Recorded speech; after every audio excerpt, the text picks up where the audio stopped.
कल्याण होता है। और उसके चमत्कार देखो कि बगीचे में अनेक अनेक तरह के फूल खिलते हैं, वो रंग कौन देता है, उनमें खुशबू कौन देता है? उसका चमत्कार से कल्याण होगा, इंसान के चमत्कार से कल्याण नहीं होगा। जो चमत्कार करके नमस्कार कराता है वो स्वयं को धोखा खाता है और दूसरे को धोखा देता है। जब इस प्रकार से कहा तो महामती प्राणनाथ जी कह रहे हैं, साधो कह रहे हो कहीं करामा, ये दुनिया तितराचे, झूठी दृष्टि बांधी झूठे सो, ताते दिन ना लगत क्यों साचे। अरे ये संतों का चमत्कार हमें नहीं चाहिए, हमें तो परमात्मा का चमत्कार चाहिए। आप हमें उपदेश दीजिए, हम ज्ञान लेने आए हैं, ये चमत्कार देखने नहीं आए हैं। जब इस प्रकार से कहा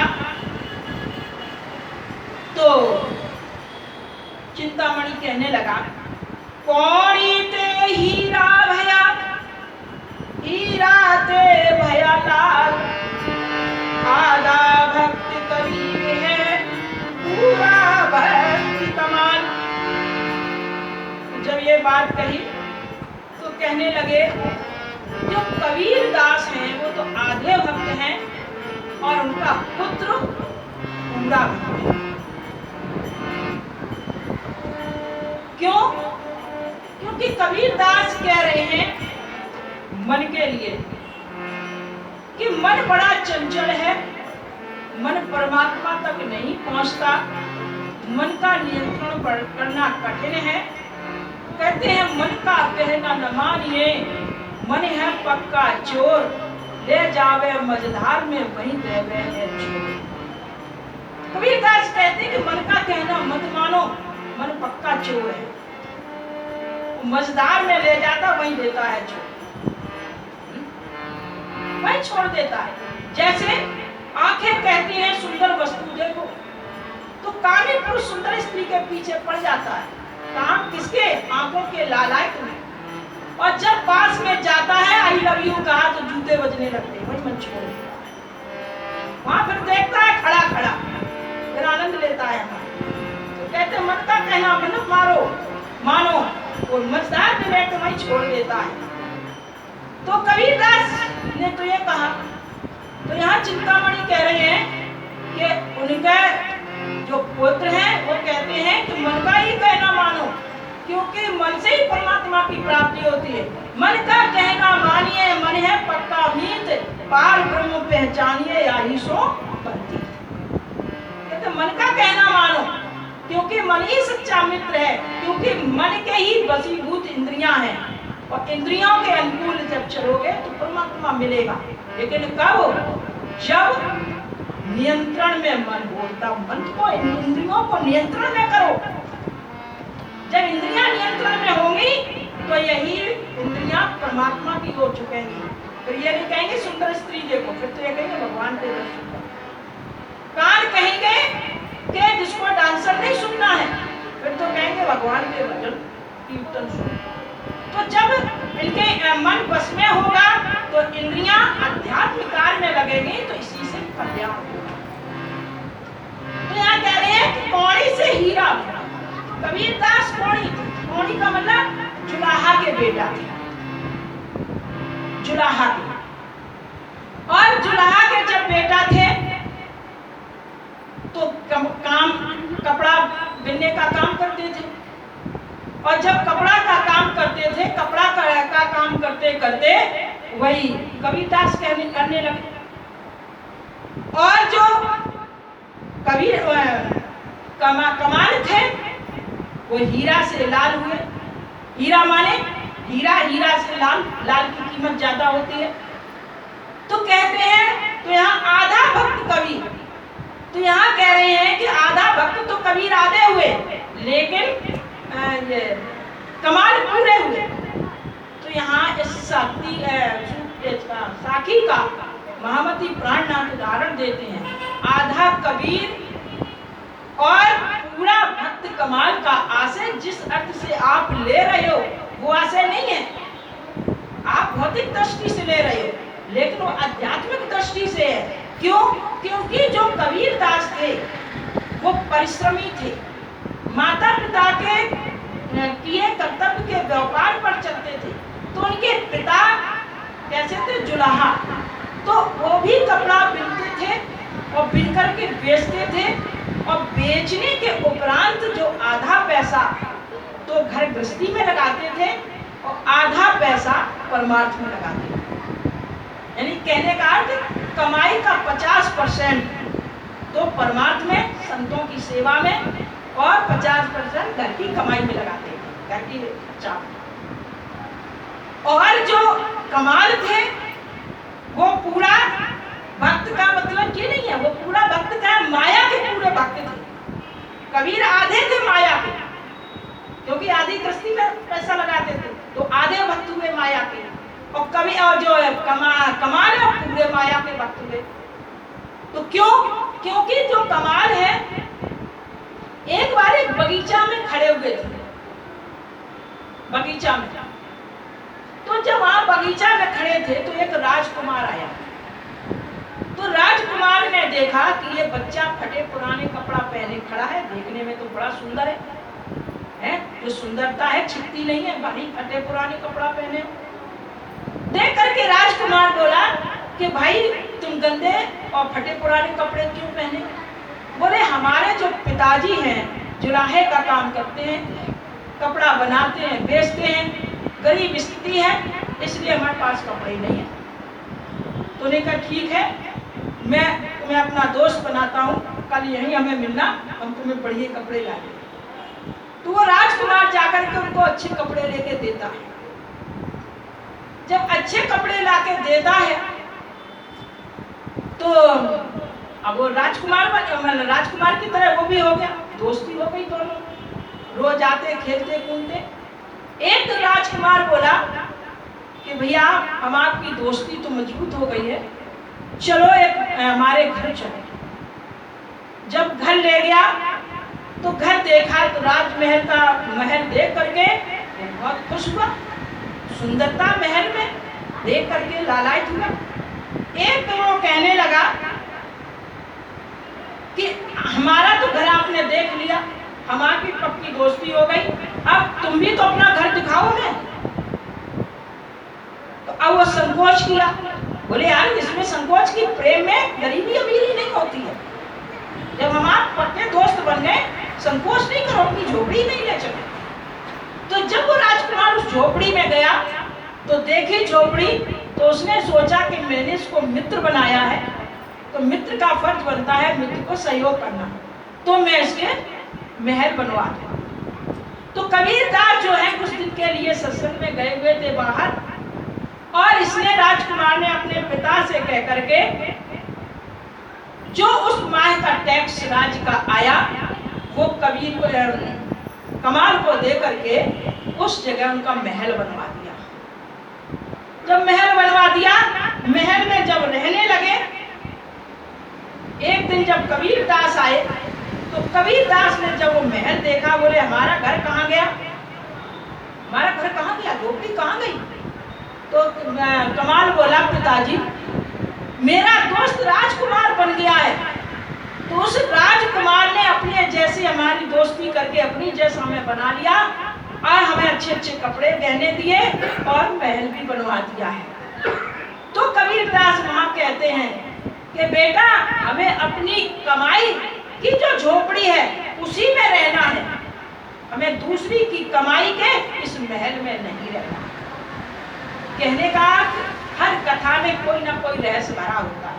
उद्यम कर भोजन करो, भक्ति भाव से दान, धर्म धाम छोड़ो नहीं, पावे पद महा। इस कथा का ये आशय है कि अपनी जीविका जो चलाओ, परिवार चलाओ, परिश्रम करके मेहनत करके पैसा कमा के बच्चों का पालन करोगे, उन बच्चों की सद्बुद्धि, उन बच्चों की सद्बुद्धि होगी।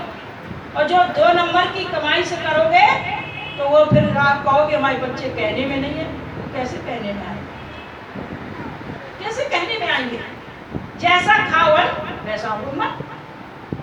तो यहाँ कहने का अर्थ है उद्यम कर, परिश्रम करके, कमा करके अपनी जीविका चलाओ और भक्ति भाव से दान।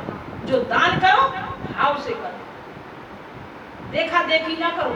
एक पड़ोसी ने 10,000 करे, हमसे हम कम नहीं, हम तो 11 करेंगे, वो दान नहीं लगता है। जो बच्चों को पेट काट के दान किया जाए, माता पिता, पत्नी, बच्चे, अतिथि सेवा और आकस्मिक खर्च, 6 खर्च के बाद जो शेष बचे उसको दान में लगाओ।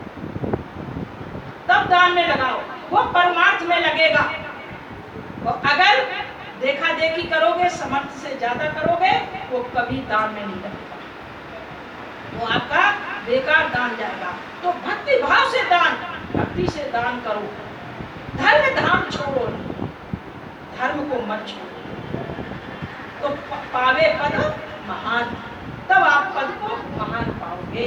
तो यहाँ महामती प्राणनाथ जी कह रहे हैं, जो आपने चौपाई कही है, आपने ज्ञान की दृष्टि से कहा कि कबीर आधे हैं और कमाल पूरे भक्त बने, लेकिन ये दृष्टि ज्ञान की नहीं है, माया से। कि वो आधे भक्त क्यों हैं? कि आधी कमाई तो परमार्थ में लगाते हैं, आधे घर परिवार में लगाते हैं, इसलिए आधे भक्त हैं। और कमाल पूरा भक्त क्यों है माया का? क्योंकि वो दूसरे की कमाई के महल में रहते, तो पूरे माया का भक्त है, परमात्मा का भक्त नहीं है, माया का भक्त है। और कबीर आधे माया के भक्त है। तो इस का ये अर्थ है। जब ये बात सुनी तो चिंतामणि के सामने खोलकर जब ये बात कही तो वह आश्चर्य में पड़ गया, क्योंकि जितना ऊंचा साहित्य होता है लक्षणार्थ होता है। शब्दार्थ से कभी भी ऊंचे साहित्य के अर्थ को नहीं पकड़ा जा सकता, लक्षणार्थ से पकड़ा जाता है। तुझे जब ये बात कही तो इसके बाद इसमें कुछ रहस्य था। कहा मजल कबीर की कीर्ति अकल कमाल, तौल देखो दोनों को किनका कैसा हाल।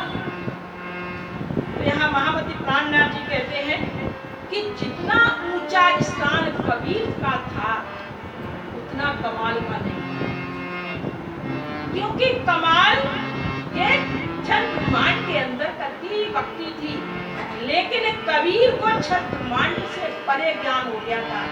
इसीलिए महामती प्राणनाथ जी ने पंच वासनाओं में रखा, पंच वासनाओं के अंतर्गत आते हैं। उनको परम धाम का ज्ञान हो गया था। क्या कहते हैं? चलते चलते पाग थके, नगर रहा नवकोश, बीच में डेरा पड़ गया कबीर किसे दे दोष। अब देखिए इसका अर्थ क्या है? नौकोश।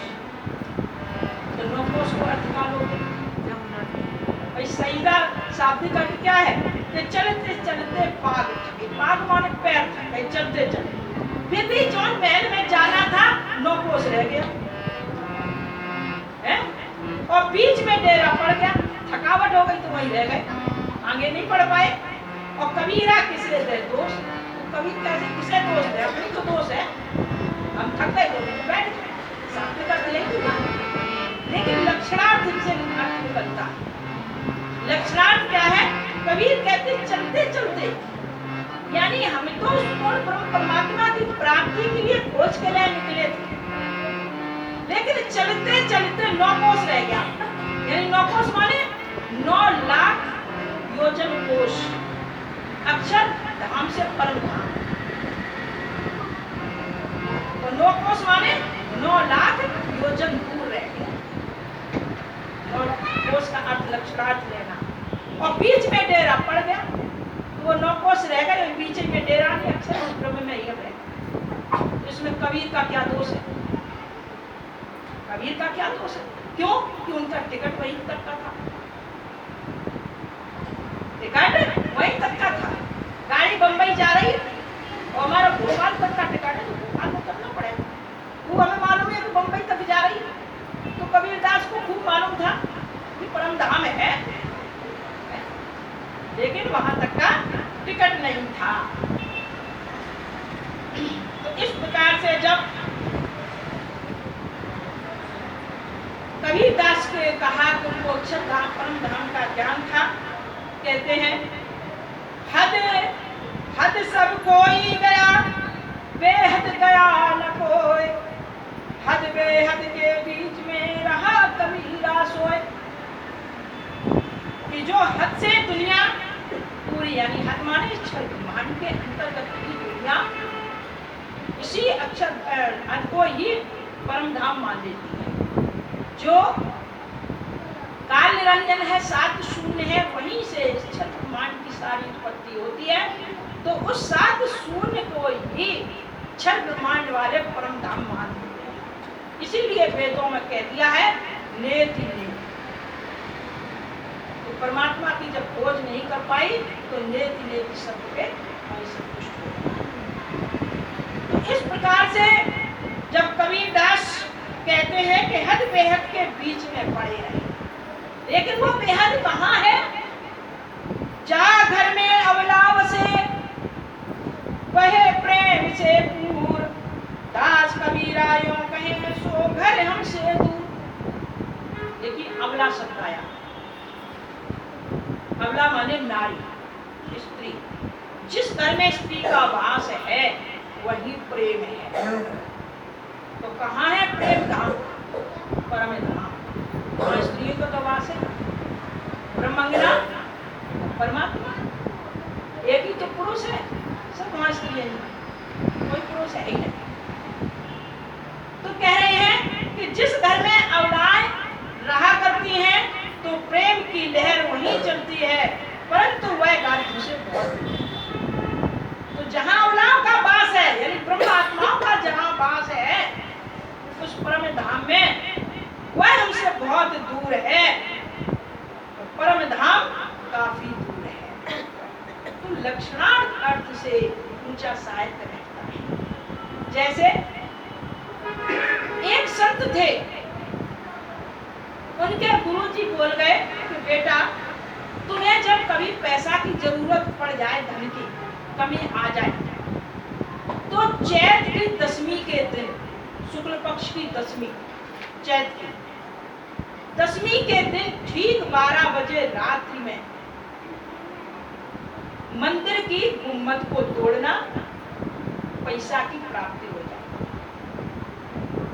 देखिए ये बात जब कही, मन में धारण कर ली संत ने, शिष्य ने। कुछ समय बाद उसे धन की आवश्यकता पड़ गई, गुरुजी तो धाम चले गए। 10-5 साल बाद जरूरत पड़ी तो उसने वो बीजा पढ़ा कि चैत की शुक्ल पक्ष की दशमी के ठीक 12 बजे रात के गुम्मत बोलना, धन मिलेगा। ठीक वो घड़ी देखी उसने, शुक्ल पक्ष की दशमी की 12 बजे रात, उसने गुम्मत तोड़ दी, लेकिन धन नहीं निकला। धन नहीं निकला। सुबह हुआ, गांव वाले चर्चा करने लगे, वाह कैसे गुरु थे, बेचारों ने परिश्रम करके तो मंदिर बनवाया था, उनका चेला ऐसा निकला, मंदिर तोड़वा दिया। कैसा नालायक निकला। गुरु जी ने सोच समझ के शिष्य को गद्दी नहीं दे गए। आधी चर्चा होने लगी, शिष्य को बड़ा बुरा लगा कि हमारी गुरु की निंदा हो रही। तो एक दिन उसने किसी बुजुर्ग से कहा कि भैया हमने मंदिर इसलिए नहीं तोड़ा है, ऐसे ऐसे गुरु जी हमें बता गए। तब जो उन्होंने देखा बीजा, बोले अरे मूर्ख, इसमें क्या लिखा है कि शुक्ल पक्ष की दशमी ठीक 12 बजे रात को गुम्मत तोड़ना है। तो गुम्मत नहीं, 12 बजे रात के गुम्मत की जहां छाया पड़े, 12 बजे रात के उस छाया की जगह तोड़ना। नहीं ऐसी गुम्मत उतनी चौड़ाई लंबाई की बनवाओ फिर से, और अगली जब चैत्र की दशमी आए और रात के 12 बजे जहां उसकी छाई पड़े जमीन में, उस जमीन को खोदो। तो जब जमीन ऐसी गुम्मत बनवाई और अगली चैत्र की दशमी के रात्रि में 12 बजे जहां उसकी छाई पड़ रही थी जमीन पर, उस पर जहां खोदा तो सोना का सोना निकल आया। तो कहने का आशय ऐसी ये साहित्य का शब्दार्थ कुछ और होता है और लक्षणार्थ कुछ और होता है। तो इस प्रकार से कबीरा कबीरा क्या करे, चले देख जमुना के तीर, एक गोपी के प्रेम में बह गए कोट कबीर। देखिए कबीर का प्रेम। कबीरा कबीरा क्या करे, कि कबीरा कबीरा क्या करे, जैसी जमुना के तीर पहुंचे और गोपियों के प्रेम को हमने देखा, तो कबीर कहते हैं उन गोपियों के प्रेम में हम तो बह गए। लाखों कबीर का मतलब लाखों जन्म लेने पर भी उन गोपी जैसा प्रेम हम प्राप्त नहीं कर सकते। वो प्रेम गोपियों के। कबीरदास महामती प्राणनाथ जी ने वाणी में कहा, के दरवाजे खोजे कबीरे, बैकुंठ सुन सब देखा, आखिर जाए प्रेम पुकारा, तब जाए पाया लेखा।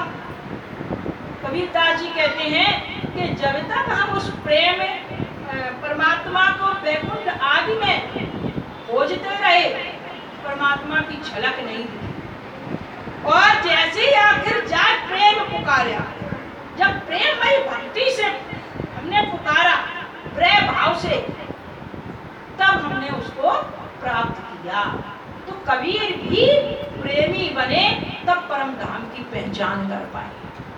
तो कहने का अर्थ है, जब तक परमात्मा एक है, अनेक नहीं है, परमात्मा से जब तक प्रेम लक्षणा भक्ति प्रेम नहीं करोगे, प्रेम का मतलब जैसे स्त्री पुरुष का प्रेम होता है, संसार में दो ही है, स्त्री पुरुष दो ही है, 10-20 नहीं है, दो ही है स्त्री पुरुष, ये चार होते हैं, हर एक जोड़ा एक ही होता है, तो दो ही हैं।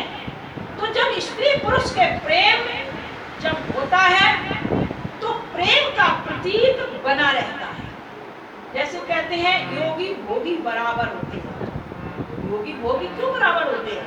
कि योगी तो अपने योग के द्वारा श्वास को साध करके उस परमात्मा की झलक को प्राप्त करते हैं, आनंद लेते हैं, और भोगी अपने श्वास को नीचे उतार करके अपने संभोग के द्वारा संतान उत्पन्न करते हैं। उस संतान के प्रेम से आगे की पीढ़ी चलती है। तो योगी का नाम होता है, इधर भोगी का भी नाम होता है। भोगी का भी नाम होता नहीं होता? भाई पिता से पुत्र बना, फिर पुत्र से नाती बना, नाती से पोता बना, वो पीढ़ी पर पीढ़ी चलती रहती है। तो इस प्रकार से तो प्रेम लक्षणा होती है। तो प्रेम क्या है कि ये परमात्मा एक है और आत्मा अनेक है। तो आत्मा स्त्री है, पुरुष एक है। तो जब पुरुष से प्रेम भाव से भक्ति करोगे तब दोनों एक होंगे। और प्रेम नहीं होगा अगर में भेद रहेगा, भेद रहेगा, पिता पुत्री में भेद रहेगा, बहन भाई में भेद रहेगा, सेवक स्वामी में भेद रहेगा। भेद कहाँ मिटता है? जब दोनों एक होते हैं। तो इसलिए प्रेम लक्षणा भक्ति सर्वोपरि है। इस प्रकार से जब वार्तालाप हुआ तो चिंतामणि के बीच में सत्संग चल ही रहा था कि बड़ी देर तक प्राणनाथ जी चिंतामणि के बीच वार्तालाप सुन रहे थे। अंत में एक साथी प्राणनाथ जी ने बोले, क्या बोली? एक पलक ते गंग जो निकसी, हो गया चाहो किस पानी, वही पानी तो पर्वत ढापे, दरिया लहर समानी, उड़े माखी तरवर चढ़ बैठी बोलत अमृत वाणी, वही माखी के माखा नानी, पानी बिना पानी दरवानी, दिन गर्भे गुण तीने जाए, वह तो पुरुष अकेला, कहे कबीर या पद को सूझे सो सतगुरु में चेला। ये साखी कही तो इसका गुणार्थ चिंतामणि को मालूम नहीं था। कबीरदास ने भी आखिरी में कह दिया, कहे कबीर पद जो पूछे वह सतगुरु में चेला। इसका भी साखी का जो लक्षणार्थ बता दे तो वही मेरा शत्रु है, मैं उसका पूछे। तो जब ये सूक्ति साखी कही तो महामती प्राणनाथ जी कहने लगे कि एक पलक से गंग जो निकली। तो गंग का मतलब है कि आदि नारायण जब अक्षर ब्रह्म के चतुष्पाद अव्याप्त है, सुमंगला शक्ति और ज्योत स्वरूप प्रणव। सुमंगला शक्ति अक्षर ब्रह्म की इच्छा शक्ति है और जब प्रणव ज्योत के वो प्रेरणा देती है तो प्रणव ज्योत क्या करती है, मोह रूपी जल को उत्पन्न करती है, मोह जल। और उस मोह जल में अनेक स्वर अंड प्रकट हो जाते हैं, हजारों वर्ष तैरते हैं और उसमें से आदि नारायण की उत्पत्ति होती है। आदि नारायण तो वो जो जल है वही तो मोह जल है। और आदि नारायण की जब उत्पत्ति हुई तो आदि नारायण की उत्पत्ति होने से एक वो है बहुत श्यामा, एक से मैं अनेक हो जाऊं, तो शेषा साई की उत्पत्ति हुई और शेषा साई से ब्रह्मा विष्णु महेश की उत्पत्ति हुई। तो कहते वही पानी तो पर्वत। जब वो मोह जल उत्पन्न हुआ, आदि नारायण की उत्पत्ति हुई, आदि नारायण से शेष साई की हुई, तो दो पर्वत लग गए। कौन से? अक्षर ब्रह्म और अक्षरार्थ। दो पर्वत ढक गए, इन दोनों का ज्ञान छूट गया। यहाँ केवल अक्षर ब्रह्मांड का ही ज्ञान है, 14 लोक का ही ज्ञान है। तो उस मोह जल के कारण इतना वो जल फैल गया, उस जल के कारण ये दोनों पर्वत ढक गए, अक्षर और अक्षरार्थ। और दरिया लहर समानी, वो पानी चारों ओर फैल गया। वो रूपी जल ब्रह्मा विष्णु महेश 14 लोकों में फैला हुआ। और उड़ माखी तरवर चल गए। माखी माने प्रकृति, माया। तरुवर चल माने हद, ब्रह्मा विराट रूपी वृक्ष पर बैठ गए। और जब बैठ गई बोलत मृतवाणी। प्रकृति क्या है? बड़ी मीठी है। जब पानी वही माखी के माखा, उस माखी के पुरुष नहीं है, उस माया का पुरुष नहीं है। बिना पुरुष के उसने 3 बच्चे पैदा करे, ब्रह्मा विष्णु महेश। लेकिन कहते हैं 3 गर्भे गुण तीनों जाए, वह तो पुरुष अकेला। 3 पुत्र तो हुए लेकिन वो तो पुरुष अकेला का अकेला ही है। परमात्मा तो अकेला ही है, वो 2 नहीं है। तो कहते हैं कहे कबीर या पद को, कहती इस पद को जो लक्षणार्थ बता देगा वो मेरा शत्रु है। जब ये बात महामती प्राणनाथ जी ने कही, अब तो चिंता मर के आंख कान हो गए। अरे ये तो बहुत ऊंचे विद्वान है। जब ये बात सुन करके अब जो है महामती प्राणनाथ जी इस प्रकार से चर्चा सुनाते और उसको ज्ञान हुआ।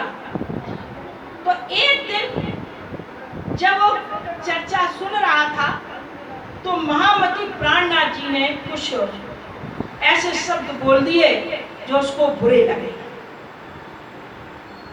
क्या कहने लगे कि अब इसको उलझन में डालना है, मैंने ऐसा उपदेश देना है जिसको इसको आभास हो। तो महामती प्राणनाथ जी कहने लगे कि भाई इस संसार में ऐसे ऐसे पुरुष हुए हैं कि कहते गुरु ही सब कुछ है, गुरु ही सब कुछ है। अपनी पूजा कराते हैं, भगवान को छोटा सिद्ध करते हैं कि परमात्मा छोटा है और गुरु बड़ा है, गुरु सर्वोपरि है। गुरु ब्रह्मा गुरु गोविंद दो खड़े काको लागो पांव बलिहारी, गुरु आपने गोविंद योग बताया। यानी गोविंद छोटे हैं और गुरु बड़ा है। गुरु स्वयं पूजते हैं, भगवान को नहीं पूजाते हैं। तो गुरु तो ये पंच भौतिक शरीर है, गुरु भी परमात्मा की भक्ति करता है और गुरु भी भगवान का ध्यान करता है। गुरु तो एक क्या है? गुरु तो एक निर्देशक है, परमात्मा तक मार्ग बताने वाला, रास्ता बताने वाला है। क्यों? श्याम सतगुरु, श्याम हमारे जो सतगुरु है वो श्याम जी है। तो सतगुरु परमात्मा को ही माना है, लेकिन ये जो कबीर पंथी हैं वो गुरु को ही भगवान मानते हैं कि गुरु ही सब कुछ है।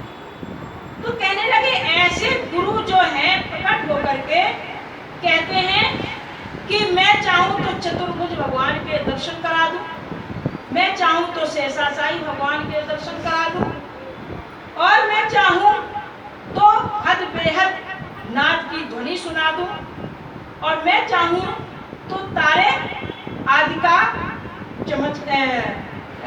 रोशनी प्रकाश दिखा दूं।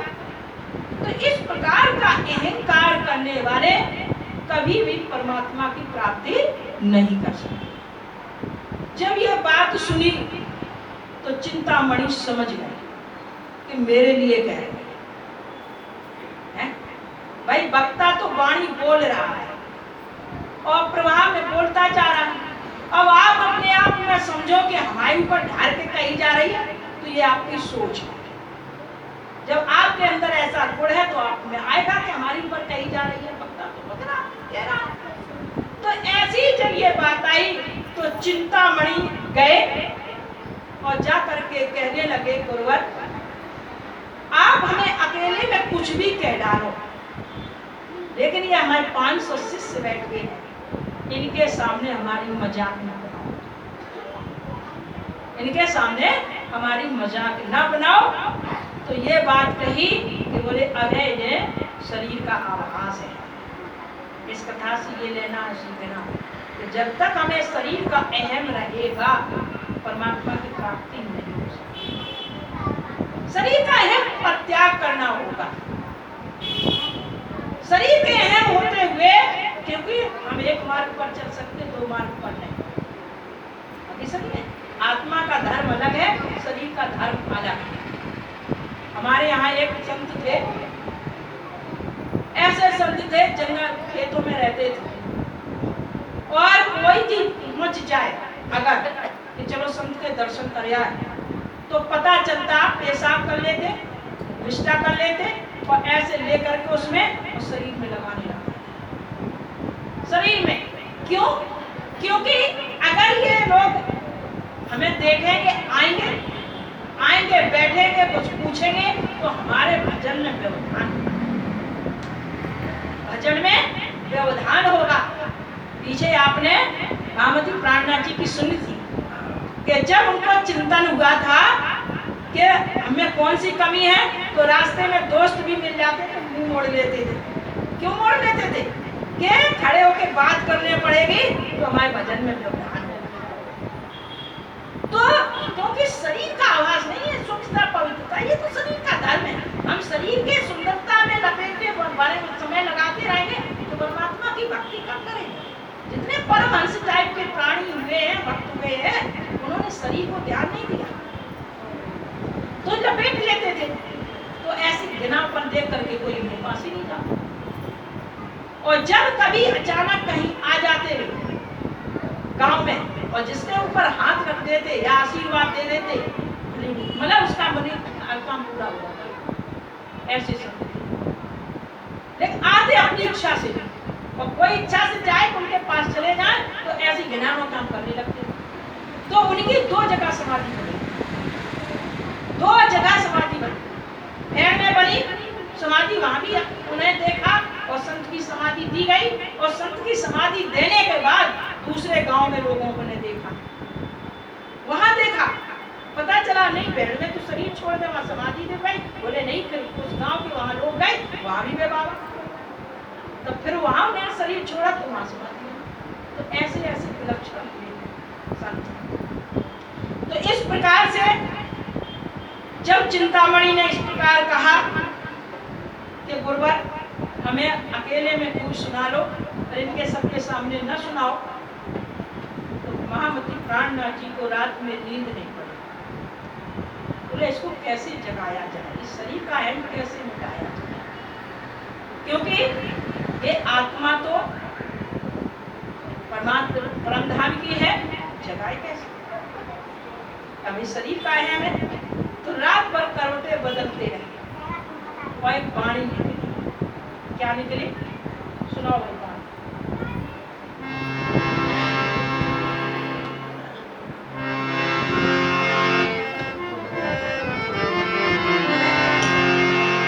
सुनो रे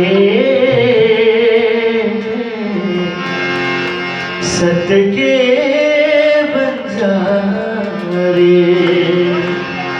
एक बात कहूँ समझाए।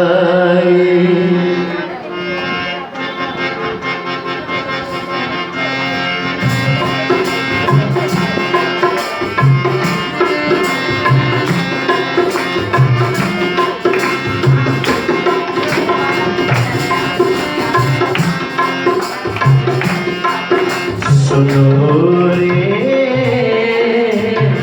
सत्य के बंजारे, सुनो रे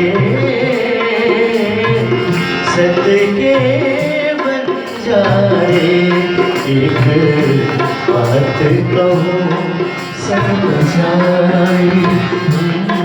एक बात कहूँ समझाए।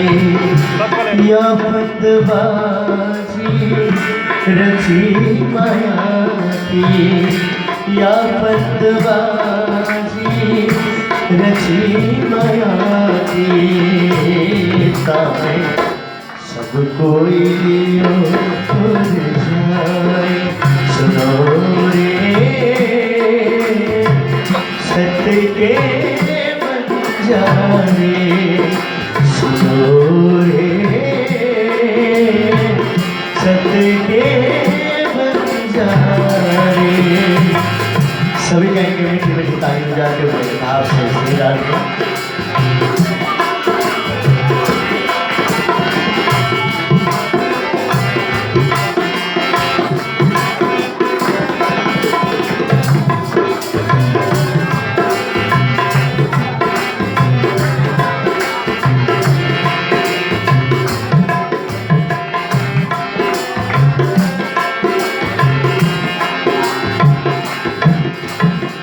आटियान के फांसी लगाई, पैर भी उलटी दही उलटाई।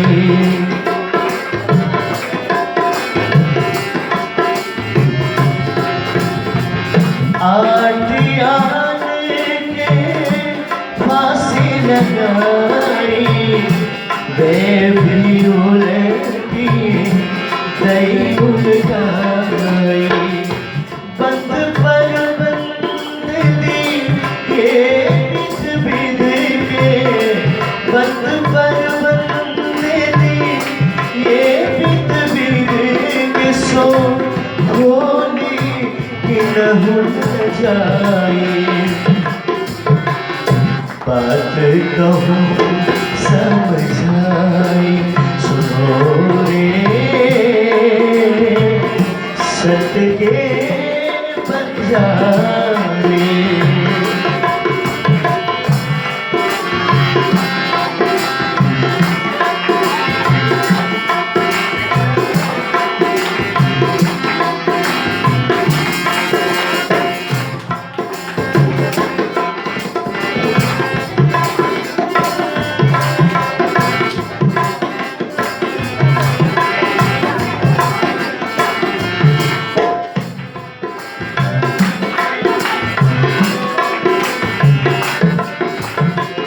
सौदे भवन लग ये अंधेरी, झूठ तुम्हें झूठाई।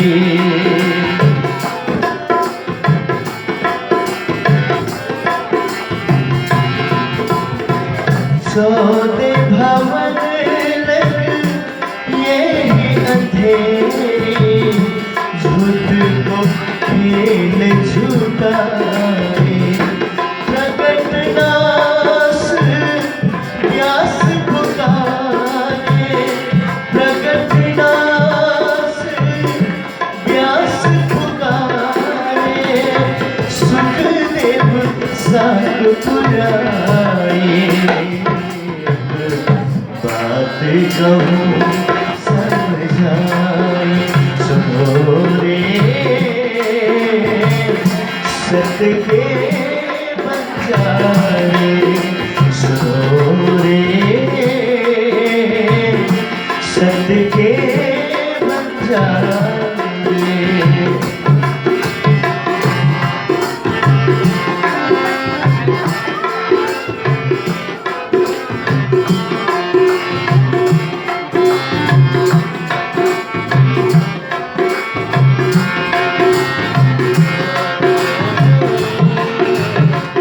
लोग लाज मर जाना छोड़ी अब याद पदवी पाई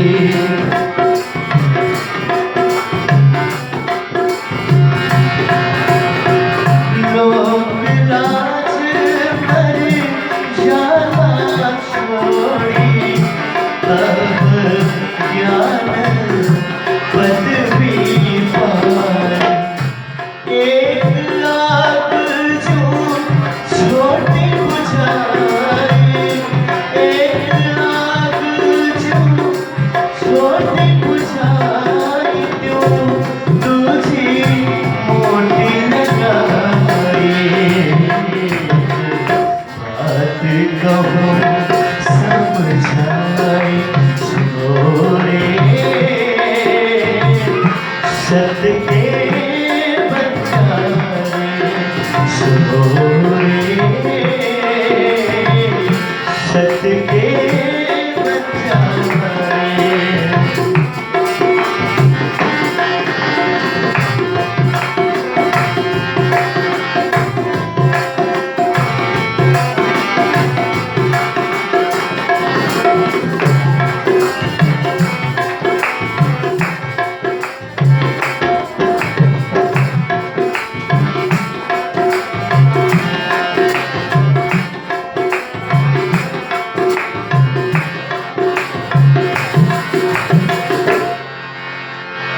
कोट सेवक करो नाम निकालो इसकी चला वो बढ़ाए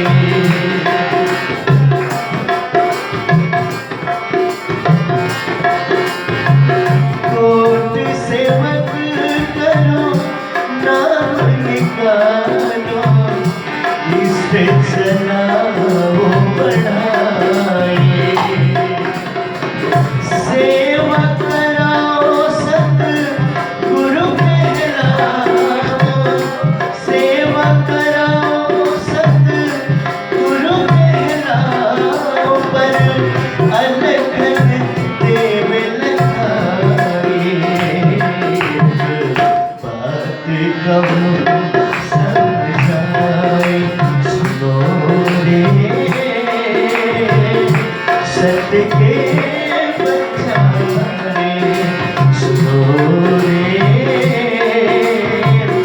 सत के बंजारे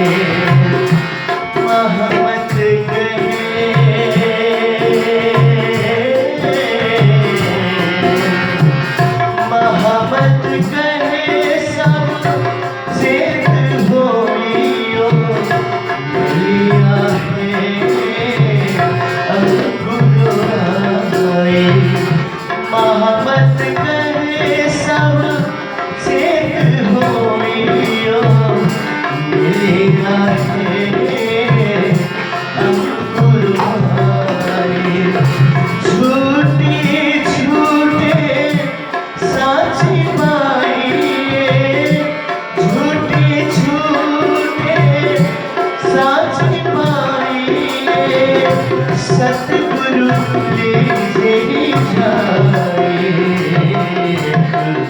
बात कहूँ समझाए सुनो रे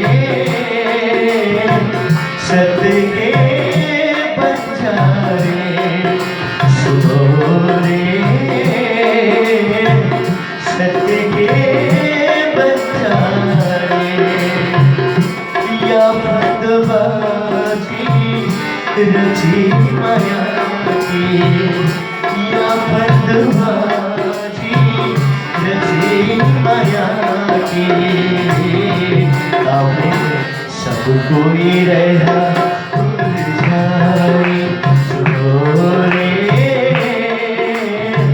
सत्य के बन जाए सुनोरे सत्य के बन जाए सुनोरे सत्य के बन जाए सुनोरे सत्य के बन जाए। बोलिए सदगुरु महाराज की जय। महामत प्राणनाथ जी ने ये लिख करके दरवाजे पे टांगा और जैसी ही सुबह चिंतामणि आए तो इस पर निगाह पड़ी और जब पढ़ा तो सोच लिया ए भाई